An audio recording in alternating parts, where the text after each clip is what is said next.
একটি মেয়ের গর্ভের সন্তানের 3 মাস হওয়ার আগেই গর্ভের বাচ্চা নষ্ট করে ফেলে, তাহলে কি সে গুনাহগার হবে? আমি একজনের কাছ থেকে কিছু টাকা ধার নিয়েছিলাম, তার সাথে আমার যোগাযোগ নেই, যোগাযোগ কোনোভাবেই আর করা সম্ভব নয়। এখন আমি কি করতে পারি? নামাজে সিজদা করতে গেলে ছোট বাচ্চা সিজদার জায়গায় বসে থাকলে কোথায় সিজদা দিব? মেয়েদের মাসের একটা নির্দিষ্ট সময় নামাজ পড়তে হয় না, ওই সময় কি নখে নীল পালিশ লাগাতে পারবে?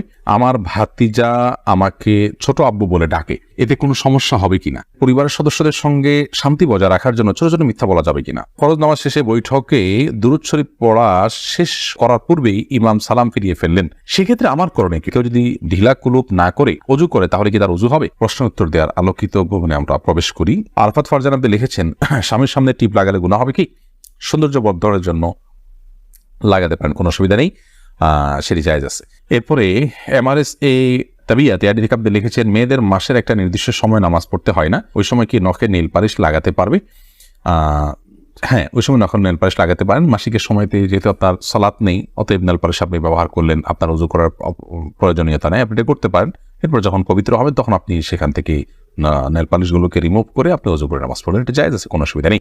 ইবাদত ইসলাম আপনি লিখেছেন, ওযু করে আয়না দেখলে কি ওযু ভেঙে যায়? না, এতে কোনো ওযু ভাঙে না। বিথি রহমান আপনি লিখেছেন, নামাজের সিজদা করতে গেলে ছোট বাচ্চা সিজদার জায়গায় বসে থাকলে কোথায় সিজদা দিব?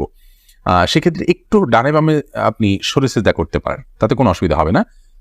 একটু এক কদম ডানে সরে গেলেন বা এক কদম বামে সরে গেলেন কিংবা এক কদম পেছে সরে গেলেন, কোনো অসুবিধা নেই। আর যদি কোনোই জায়গা না থাকে তাহলে এক হাতে আলতো করে বাচ্চাকে একটু সরিয়ে তারপর আপনি সিজদা করতে পারেন, কোনো অসুবিধা নেই। এরপরে চামেলি খাতুন আপনি লিখেছেন, পরিবারের সদস্যদের সঙ্গে শান্তি বজায় রাখার জন্য ছোট ছোট মিথ্যা বলা যাবে কিনা? ছোট ছোট মিথ্যা আর বড় বড় মিথ্যা, মিথ্যা সর্বাবস্থায় ঘৃণিত এবং জঘন্য অপরাধ, এটি মৌলিকভাবে করা যাবে না। তবে দুজনের মধ্যকার বিবাদ মেটাবার জন্য যদি মিথ্যা বলতে হয়, একজনের কাছে গিয়ে অন্যজনের ব্যাপারে ইতিবাচক কথা, এমন কোনো কথা বলা যাতে করে তাদের মধ্যে সম্পর্কটা জোড়া লাগে, তো সেটাকে শরিয়া জায়েজ রেখেছে।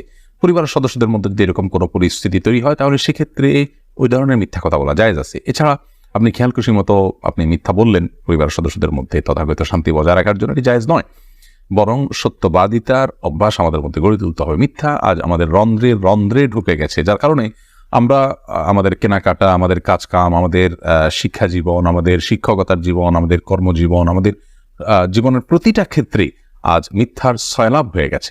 এই জায়গায় পরিবারের শান্তি বজায় রাখার নাম দিয়ে আবার তথাকথিত ছোট ছোট মিথ্যা বলার বিষয়টি কখনো অনুমোদিত হতে পারে না।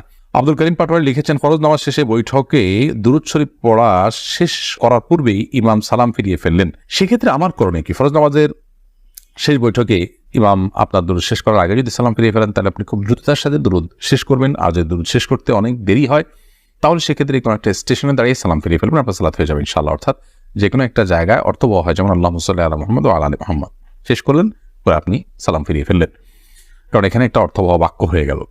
আর যদি শেষের দিকে থাকেন তাহলে দ্রুততার সাথে শেষ করে তারপর আপনি সালাম ফিরিয়ে ফেলবেন। আফসানা শারমিন রোশনি আপনি লিখেছেন, আমার ছেলে 5 দিনের হায়াত নিয়ে দুনিয়াতে এসেছিল, আমার সন্তানকে আমার জন্য সুপারিশ করবে আল্লাহর কাছে? বল, আপনার সন্তান আল্লাহর কাছে ইনশাআল্লাহ বিদিন আপনার জান্নাতের পথকে সুগম করবে কিয়ামতের ময়দানে, এবং এ ধরনের সন্তান বাবা মার জন্য জান্নাতে অপেক্ষা করবে, এরকম বিভিন্ন বর্ণনা পাওয়া যায়। যদি আপনি সবর করতে পারেন, আল্লাহ তাআলা আপনাকে সবর করার তৌফিক দান করুন এবং উত্তম বিনিময় দান করুন। মোহাম্মদ মুনতাসির মাহমুদ আপনি লিখেছেন, নামাজে যদি নিজের অনিচ্ছা সত্ত্বেও কোনো দুশ্চিন্তা চলে আসে তাহলে কি নামাজের কোনো ক্ষতি হবে? নামাজের মধ্যে নিজের অনিচ্ছা সত্ত্বেও যদি দুশ্চিন্তা আসে তাহলে সেক্ষেত্রে এই দুশ্চিন্তা ফলশ্রুতিতে একজন মানুষ গুনাহগার হবেন না, বিশেষ করে যদি একান্তই অনিচ্ছায় আসে। কিন্তু সেটাকে যদি কন্টিনিউ করতে থাকেন তিনি, অর্থাৎ ভাবতেই থাকেন, ধরুন দুনিয়ার কোনো বিষয় মনে পড়লো আপনার জন্য যেটা দুশ্চিন্তার, এরপর ওইটা নিয়ে আপনি নামাজের মধ্যে ভাবতেই থাকলেন, তাহলে সেটা অবশ্যই আপনার জন্য গুনাহের বিষয় হবে এবং নামাজের আপনার যে প্রাণ সেটাকে নষ্ট করবে। হঠাৎ কোনো দুশ্চিন্তা হলো এবং মুহূর্তের মধ্যে সেটাকে আপনি ভুলে গিয়ে সালাতে মনোযোগী হয়ে গেলেন, তাতে কোনো অসুবিধা নেই, এটা ইচ্ছার বাইরে হয়েছে। আর আখিরাত নিয়ে, আল্লাহর ভয়, কবরের আযাব, এই জাতীয় বিষয় নিয়ে যদি আপনার দুশ্চিন্তা হয় সেটা তো খুব প্রশংসনীয় বিষয়, কারণ সেটা আপনার সালাতকে আরো বেশি আপনার আল্লাহর কাছে গ্রহণযোগ্য করবে ইনশাআল্লাহ। জোস মাসুম মামুন এআইডি থেকে আপনি লিখেছেন, আমার ভাতিজা আমাকে ছোট আব্বু বলে ডাকে, এতে কোনো সমস্যা হবে কিনা? দেখুন, আপনার ভাতিজা যদি আপনাকে ছোট আব্বু বলে ডাকে তাহলে সেক্ষেত্রে মৌলিকভাবে কোনো অসুবিধা নেই, কারণ আমাদের দেশে অনেক এলাকাতে চাচাকে ছোট বাবা বলা হয়। ছোট বাবা বলা হয় এটা রূপক অর্থে, তাকে সত্যিকারের পিতা মনে করে বাবা বলা হয় না।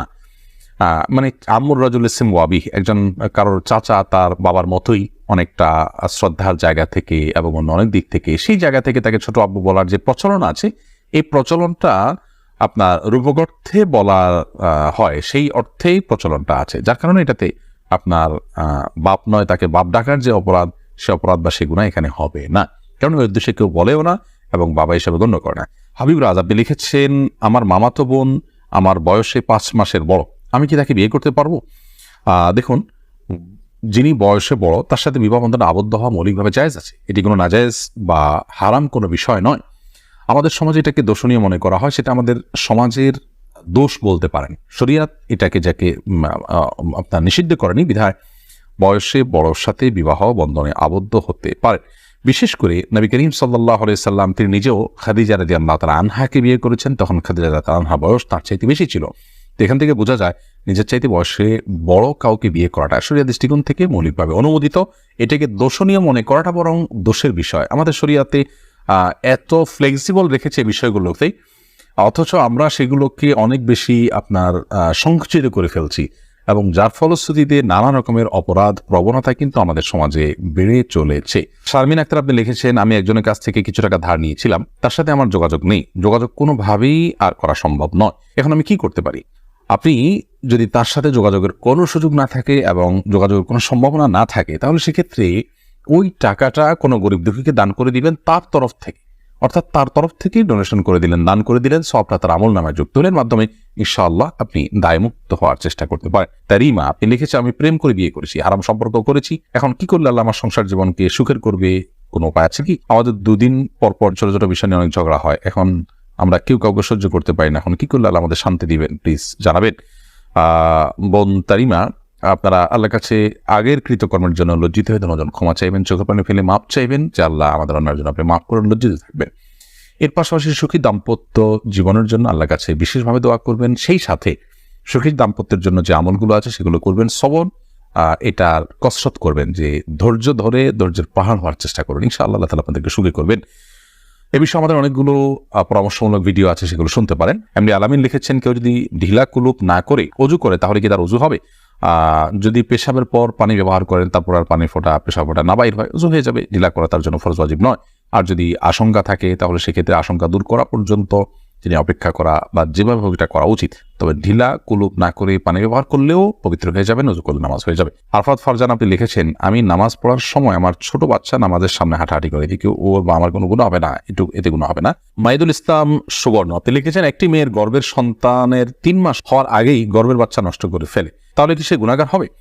গর্ভের বাচ্চা নষ্ট করা সর্বাবস্থায় অপরাধের কথা, কিন্তু যদি সন্তানের মধ্যে হার্টবিট বা প্রাণ সঞ্চারিত হওয়ার আগেই আপনার কোনো এমন ওজরের ভিত্তিতে সেটি নষ্ট করা হয় যে ওজরটি শরিয়া গ্রাহ্য, যেমন তার ফলশ্রুতিতে মার শরীর বা জীবনের মধ্যে হুমকি আছে, বা বড় কোনো বিপদ হতে পারে, বা বড় কোনো সমস্যা আছে, এরকম কোনো ওজরের ভিত্তিতে যদি এটা করে, তাহলে সেটা ক্ষেত্র বিশেষে ওজরের উপর নির্ভর করে সেটা জায়েজ হতে পারে।